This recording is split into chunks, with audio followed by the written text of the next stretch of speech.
আসসালামু আলাইকুম dear students, সবাইকে ওয়েলকাম জানাচ্ছি সমাজবিজ্ঞান দ্বিতীয় পত্রের একদম ফাইনাল সাজেশন ভিডিওতে। তোমাদের মধ্যে একটা প্রশ্ন ছিল যে প্রথম পত্রের সাজেশনটা পাবো, দ্বিতীয় পত্রের সাজেশনটা কি পাবো না? কেন পাবা না? অর্ধেক কি পেয়ে চলবে নাকি? তো চলো আজকে আমরা মোটামুটি একটু অ্যানালাইসিস করি যে সেকেন্ড পেপারের ক্ষেত্রে আমাদের কোন কোন সাইটগুলোতে ফোকাস করলেই মূলত আমাদের কিন্তু একদম 90+ একটা মার্ক পাওয়া সম্ভব। সমাজবিজ্ঞান দ্বিতীয় পত্রের ক্ষেত্রে তোমাদের কিন্তু প্রশ্ন থাকবে 11টা এবং অ্যান্সার করতে হবে 7টা প্রশ্নের। তোমার বইয়ে অধ্যায় আছে 10টি, অর্থাৎ এখানে যে কোনো একটা অধ্যায় থেকে তোমার 2টা প্রশ্ন আসতে চলেছে। সেক্ষেত্রে তোমার তৃতীয় অধ্যায় অর্থাৎ প্রত্নতত্ত্ব রিলেটেড অধ্যায় এবং তোমার চতুর্থ অধ্যায় হচ্ছে এই 2টা প্রশ্ন আসার একদম গ্রিন লাইনে আছে। অর্থাৎ নৃগোষ্ঠীর অধ্যায় থেকেও 2টা প্রশ্ন আসতে পারে, আবার প্রত্নতত্ত্বের যে অধ্যায় সেখান থেকেও কিন্তু তোমার 2টা প্রশ্ন আসতে পারে। তো এখান থেকে আমাদের জন্য সব থেকে বেস্ট হয় কোন 7টা চ্যাপ্টার সিকিউর জন্য সিলেক্ট করলে সেইগুলো আগে একটু দেখি চলো। প্রথমত আমাদের ফার্স্ট চ্যাপ্টার যেটা আছে অর্থাৎ বাংলাদেশের সমাজবিজ্ঞান চর্চার বিকাশ, এই চ্যাপ্টারটা আমরা কোনোভাবেই বাদ দিব না। এই চ্যাপ্টারটা আমরা কোনোভাবেই বাদ দিব না, আমরা সবাই এটা থেকে সিকিউর অ্যান্সার করব। সেকেন্ডলি বাংলাদেশের সমাজ ও সংস্কৃতি, সিকিউ লেখার জন্য বেশ ইজি একটা চ্যাপ্টার এবং তোমার পড়ার কোনো জটিলতা বা বোঝাগত জটিলতাও এই অধ্যায়ে হবে না। সো সিকিউ লেখার জন্য এটা তোমার জন্য একটা all time go for option থাকতে পারে, তুমি এটা থেকে ইজিলি সিকিউর অ্যান্সার করতে পারবে। পরবর্তীতে তোমার তৃতীয় এবং চতুর্থ অধ্যায় সিকিউ এর জন্য বাদ দেওয়ার প্রশ্নই উঠে না, কারণ এই চ্যাপ্টার 2টা থেকে তোমার সিকিউ তো মাস্ট মাস্ট মাস্ট থাকছেই। পাশাপাশি এই 2টার যে কোনো একটা চ্যাপ্টার থেকে তুমি 2টা সিকিউ পেয়ে ফেলতে পারো। সো কি হতে পারে, অর্থাৎ যে কোনো একটা চ্যাপ্টার পড়েই কিন্তু তোমার 2টা সিকিউ পেয়ে যাওয়া সম্ভব। আমরা একই কষ্টে 2টার অ্যান্সার করে ফেলতে পারছি, তো আমরা কেন বাদ দিব? এই 2টা তো আমরা মাস্ট পড়বো, তাই না? এরপরে আমাদের আছে হচ্ছে বাংলাদেশের অভ্যুদয় সামাজিক প্রেক্ষাপট, যেখানে আমাদের মুক্তিযুদ্ধ রিলেটেড আলোচনা আছে। আমরা চাইলে এই চ্যাপ্টারটা স্কিপ করতে পারি সিকিউ লেখার ক্ষেত্রে, সেটা আমাদের পার্সোনাল চয়েস। বাট আমি যেহেতু আমার সাজেশন দিচ্ছি, তো আমার সাজেশনে বলা থাকবে হচ্ছে তোমরা চাইলে পঞ্চম অধ্যায়টা স্কিপ করতে পারো, চলে আসতে পারো ষষ্ঠ অধ্যায় বাংলাদেশের গ্রামীণ ও শহুরে সমাজ। এই চ্যাপ্টারটা তোমার সিকিউ লেখার জন্য বেশ ফ্রেন্ডলি একটা চ্যাপ্টার, ইজি কিছু প্রশ্ন আসবে। মূলত তোমার ফোকাস করতে হবে গ্রামীণ সমাজের কালচারে এবং শহুরে সমাজের কালচারে। গতিশীলতা এবং স্থিতিশীলতার কিছু বিষয়বস্তু তোমাকে জানতে হবে এবং মূলত পার্থক্যটা দেখাতে হবে এই দুই ধরনের সমাজের মধ্যে। পরবর্তীতে আরো সহজ একটা চ্যাপ্টার হচ্ছে বাংলাদেশের বিবাহ পরিবার জ্ঞাতি সম্পর্ক রিলেটেড অধ্যায়। এই অধ্যায়ের সেম প্রায় পড়াশোনা তোমার ফার্স্ট পেপারের একটা অধ্যায়, অর্থাৎ তোমার ফার্স্ট পেপারের পঞ্চম অধ্যায় সেম টাইপ পড়াশোনা তোমার একবার হয়ে যাবে। সো এই চ্যাপ্টারটা বাদ দেওয়ার কোনো প্রশ্নই ওঠে না। এই চ্যাপ্টারটাও আমরা সিকিউর লিস্টেড রাখবো এবং এই চ্যাপ্টার থেকে সিকিউর অ্যান্সার আমরা মাস্ট করব। পরবর্তীতে বাংলাদেশের সামাজিক পরিবর্তন যে অধ্যায়টা, এটা একটু ইনফরমেটিভ অধ্যায়। প্লাস এই অধ্যায় থেকে সিকিউ যারা ইনফরমেশন রিলেটেড সিকিউ লিখতে পছন্দ করো বা যাদের টার্গেট মূলত একটু হচ্ছে টিচারের চোখে একটু ইউনিক হওয়া, তারা এই জায়গায় যেতে পারো। বাট যাদের বেসিক দুর্বল তারা এই জায়গা থেকে দূরে থেকো, তারা বাকিগুলোতে ভালো করে ফোকাস করো। এরপরে বাংলাদেশের সামাজিক সমস্যা ও প্রতিকারের উপায় যে চ্যাপ্টারটা, এটা ইজি। এখানে কিছু সমস্যা রিলেটেড আলোচনা আছে, যেমন হচ্ছে তোমার বাল্যবিবাহ, যৌতুক প্রথা, জেন্ডার বৈষম্য, এই ধরনের বেসিক কিছু সমস্যা এবং সেগুলোর সমাধান কোন পথে হতে পারে এই রিলেটেড বেসিক আইডিয়া থাকবে। এই চ্যাপ্টারটা তোমার বোঝার ক্ষেত্রে কোনো জটিলতা সৃষ্টি করবে না। সো সিকিউ লেখার ক্ষেত্রে তুমি ইজিলি এই চ্যাপ্টারে যেতে পারো। পরবর্তীতে তোমার দশম অধ্যায় অর্থাৎ বাংলাদেশের সামাজিক উন্নয়ন, এই চ্যাপ্টারটাও বেশ ইনফরমেটিভ, যেখানে হচ্ছে তোমার সরকারি যেসব সংস্থা এবং বেসরকারি সংস্থার ইনফরমেশন গুলো তোমার গ্যাদার করতে হবে এবং মাথায় রাখতে হবে। সো এই চ্যাপ্টারটাও তুমি চাইলে স্কিপ করতে পারো, অর্থাৎ তুমি কিন্তু অলরেডি তোমার 7টা যে অধ্যায়, সেই 7টা অধ্যায় কিন্তু তুমি পেয়ে গিয়েছো। দেখো, প্রথম অধ্যায়, দ্বিতীয় অধ্যায়, তৃতীয় অধ্যায়, চতুর্থ অধ্যায়, ষষ্ঠ অধ্যায়, সপ্তম অধ্যায় এবং নবম অধ্যায়। অর্থাৎ আমরা 5, 8 এবং 10 এই 3টা চ্যাপ্টার বাদ দিয়েও কিন্তু সিকিউর জন্য বাদ দিয়ে, মাথায় রাখো এই 3টা চ্যাপ্টার সিকিউর জন্য বাদ দিয়েও কিন্তু আমরা একটা ভালো মার্ক পেয়ে যেতে পারছি। বাট এমসিকিউর জন্য কিন্তু বাদ দেওয়ার কোনো জায়গা আমাদের নাই। তো চলো এখন আমরা দেখবো যে এই অধ্যায়গুলো ফোকাস করে মূলত কোন কোন টপিকগুলো আমাদের দেখলেই আমরা একদম ভালো পরিমাণ একটা মার্ক পেতে চলেছি। প্রথমত একদম প্রথম অধ্যায় অর্থাৎ বাংলাদেশের সমাজবিজ্ঞান চর্চার যে পটভূমি, সেখান থেকে তোমার মূলত ফোকাস করতে হবে একদম এই চর্চার পটভূমির যে জায়গাটা, অর্থাৎ কিভাবে সমাজবিজ্ঞান চর্চা শুরু হলো, কিভাবে ঢাকা বিশ্ববিদ্যালয়ে সমাজবিজ্ঞানের প্রথম ডিপার্টমেন্ট প্রতিষ্ঠিত হলো, এই রিলেটেড যে আলোচনাগুলা, ঐতিহাসিক যে পটভূমিটা, এইটা তোমার কিন্তু পুরোটা জানতে হবে। এবং পাশাপাশি সমাজবিজ্ঞান পড়ার যে প্রয়োজনীয়তা, এই প্রয়োজনীয়তাটাও কিন্তু ইম্পর্টেন্ট। এবং বাংলাদেশি সমাজবিজ্ঞানের বিকাশ ধারা আর পটভূমি জিনিসটা কিন্তু প্রায় সেম, এবং একটা জানলেই মোটামুটি অন্যটার অ্যান্সার তুমি সুন্দর করে ফেলতে পারবা। শুধুমাত্র একটু ভাষাগত আলংকারিক যে দিকটা, এটার কারণে তোমার দুইটা আলাদা প্রশ্ন মনে হচ্ছে। অ্যান্ড এই অধ্যায়ের সব থেকে গুরুত্বপূর্ণ জায়গা হচ্ছে বাংলাদেশি সমাজবিজ্ঞান বিকাশে ডক্টর A.K. নাজমুল করিমের ভূমিকা। এই জিনিসটা কিন্তু মাস্ট জানতে হবে খুবই ভালো করে। পরবর্তীতে আমাদের দ্বিতীয় অধ্যায় অর্থাৎ সমাজ সংস্কৃতি সম্পর্কিত যে অধ্যায়, যেখানে মূলত আমাদের জানতে হবে আমাদের বস্তুগত অবস্তুগত সংস্কৃতি সম্পর্কে, সংস্কৃতি সভ্যতার পার্থক্য সম্পর্কে, এবং আমাদের যে গ্রামীণ সংস্কৃতি নগর সংস্কৃতি তার ভিতরে যেসব তুলনামূলক আলোচনা আছে সেইগুলো।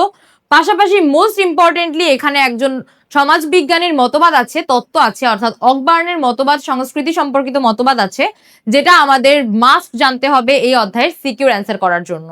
পরবর্তীতে সেই মজাদার অধ্যায়টা অর্থাৎ প্রত্নতত্ত্ব রিলেটেড যে অধ্যায়, এখান থেকে আমাদের সব থেকে বেশি গুরুত্ব দিতে হবে হচ্ছে নব্যপ্রস্তর যুগের আলোচনায়, পাহাড়পুর আলোচনায়, ময়নামতির আলোচনায় এবং সিন্ধু সভ্যতার আলোচনায়। এই চারটা যে টপিক, এই চারটা টপিকে তুমি যত সুন্দর করে ফোকাস করতে পারবা, এই অধ্যায়ের সিকিউ লেখার ক্ষেত্রে তোমার জিনিসটা কিন্তু তত বেশি হেল্পফুল হবে। পরবর্তীতে আছে হচ্ছে আমাদের চতুর্থ অধ্যায় অর্থাৎ ক্ষুদ্র নৃগোষ্ঠীর আলোচনা যে চ্যাপ্টারটা। এখান থেকে আমাদের মেইন ফোকাসে থাকবে হচ্ছে চাকমাদের আলোচনা, গারোদের আলোচনা, সাঁওতালদের আলোচনা এবং মণিপুরীদের আলোচনা। এই চারটা নৃগোষ্ঠীর আলোচনা সাইডটা যখন আমাদের ক্লিয়ার থাকবে, এই চ্যাপ্টার থেকে সিকিউ লিখতে আমাদের কোনো জায়গায় আটকাবে না। পরবর্তীতে আমাদের পঞ্চম অধ্যায় অর্থাৎ বাংলাদেশের যে স্বাধীনতা রিলেটেড যে অধ্যায়টা, সেটি এক্ষেত্রে আমাদের মূলত জানতে হবে ভাষা আন্দোলনের প্রেক্ষাপট, আমাদের 66 এর 6 দফা আন্দোলনের যে দাবিগুলো ছিল এবং 6 দফার যে দফাগুলো ছিল ওইগুলো একদম মুখস্থ থাকতে হবে। পাশাপাশি 71-এর মুক্তিযুদ্ধের যে প্রেক্ষাপট, অর্থাৎ মুক্তিযুদ্ধের প্রেক্ষাপট বলতে কিন্তু তোমার 52 থেকে 71 পর্যন্ত প্রত্যেকটা সাল এবং প্রতিটা সালের কাহিনীকে ডিফাইন করতে হবে। এই তিনটা বেসিক আইডিয়া মোটামুটি তোমার থাকলে তুমি এই চ্যাপ্টার থেকে অ্যান্সার করতে পারবে।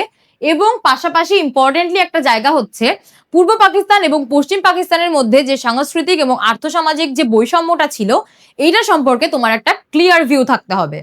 এরপরে একদম সহজ অধ্যায়টা অর্থাৎ গ্রামীণ এবং শহুরে সমাজের যেসব বৈশিষ্ট্য এবং পার্থক্য আছে সেই রিলেটেড চ্যাপ্টারটা, যেখানে তোমার গ্রামীণ সমাজের ধারণা প্রয়োজন, শহুরে সমাজের ধারণা প্রয়োজন এবং গ্রামীণ সমাজের যে স্তর বিন্যাস যেটা মূলত ভূমিকে কেন্দ্র করে হয়, এই টপিকটা সম্পর্কে একটা প্রপার আইডিয়া প্রয়োজন। পাশাপাশি গ্রামীণ সমাজ এবং শহুরে সমাজের যে পার্থক্যগুলা কিসের উপরে বেস করে হয়, সেই আইডিয়াগুলো সম্পর্কে একটা ক্লিয়ার আইডিয়া থাকলেই মোটামুটি এই চ্যাপ্টার থেকে আমরা সিকিউতে একটা ভালো মার্ক পাবো। পরবর্তীতে সপ্তম অধ্যায় অর্থাৎ তোমার বিবাহ, পরিবার এবং জ্ঞাতি সম্পর্ক রিলেটেড যে অধ্যায়টা, এই অধ্যায়ের সব থেকে গুরুত্বপূর্ণ সাইড হচ্ছে জ্ঞাতি সম্পর্কের আলোচনা, যেখানে আমরা দুটি মতবাদ পাবো, যে দুইটা আমাদের খুবই ভালো করে পড়তে হবে আমাদের সিকিউর অ্যান্সার করার ক্ষেত্রে। এবং আরো কিছু বিবাহের আইডিয়া আছে, যেমন তোমার বহির্গোত্র অন্তর্গোত্র বিবাহ, লেভিয়েট বিবাহ, সরোয়েট বিবাহ, এগুলো সম্পর্কে তোমার একটা প্রপার জ্ঞান থাকতে হবে। এবং একক পরিবার ও যৌথ পরিবার যেসব বৈশিষ্ট্য এবং কার্যাবলী আছে সেগুলো সম্পর্কেও তোমার একটা প্রপার ক্লিয়ার ভিউ থাকতে হবে। পরবর্তীতে আছে অষ্টম অধ্যায় অর্থাৎ সামাজিক পরিবর্তন বা বিবর্তন রিলেটেড যে চ্যাপ্টারটা।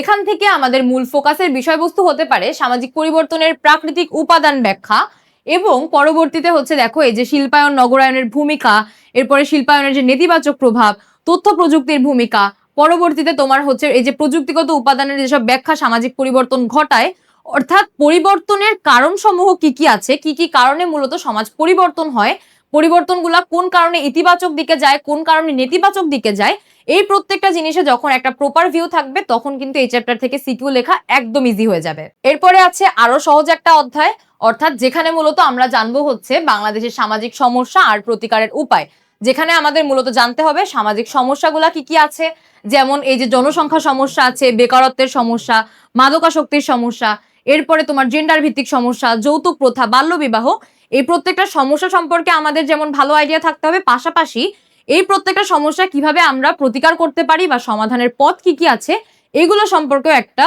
প্রপার নলেজ থাকতে হবে।